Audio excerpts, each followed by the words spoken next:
అయోధ్యలోని శ్రీరామ జన్మభూమి trust ద్వారా అయోధ్య రాముని పాదాల చెంత పూజలు నిర్వహించిన స్పర్శ అక్షింతలు స్థానిక 2వ డివిజన్లో గోపాల్ నగర్లో వేంచేసి ఉన్న శ్రీకృష్ణ దేవాలయానికి చేరాయని ఆలయ ప్రధాన అర్చకుడు బాపూజీ శర్మ తెలిపారు. రాజమహేంద్రవరంలో దేవాలయాల్లో పంపిణీకి తెచ్చిన ఈ అక్షింతలను గ్రామదేవత పాత సోమాలమ్మ ఆలయం నుంచి మేళతాళాలు వేదమంత్రాలతో ఊరేగింపుగా శ్రీ గోదారుక్మిణి సమేత శ్రీకృష్ణ దేవాలయానికి చేర్చడం జరిగిందన్నారు.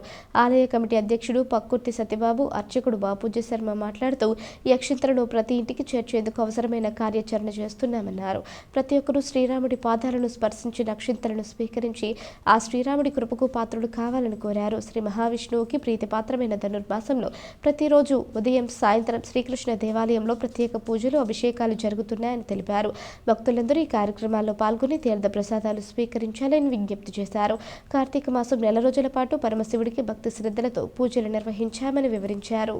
దేవాలయానికి ఈ యొక్క 2వ వార్డు రాజమహేంద్రవరం గోపాల్ నగర్ కొంతలో ఉన్నటువంటి శ్రీకృష్ణ స్వామి దేవాలయం నందు ఈ యొక్క అక్షంతలు మన గ్రామ దేవత అయినటువంటి సోమాలమ్మ తల్లి దేవాలయం నుంచి మేళ తాళాలతోటి, మంగళ వాయిద్యాలతోటి, ఆడబడుచులందరితోటి కూడా ఊరేగింపుగా తీసుకుని ఈ యొక్క అక్షంతలన్నింటినీ కూడాను స్వామివారి పాదాల దగ్గర పెట్టినటువంటి ఆ శ్రీరామచంద్రమూర్తి పాదాల దగ్గర పెట్టినటువంటి అక్షంతలను శ్రీ గోదారుక్మిణి సహితుడైనటువంటి శ్రీకృష్ణ స్వామి సన్నిధికి చేర్చి ఉన్నాం.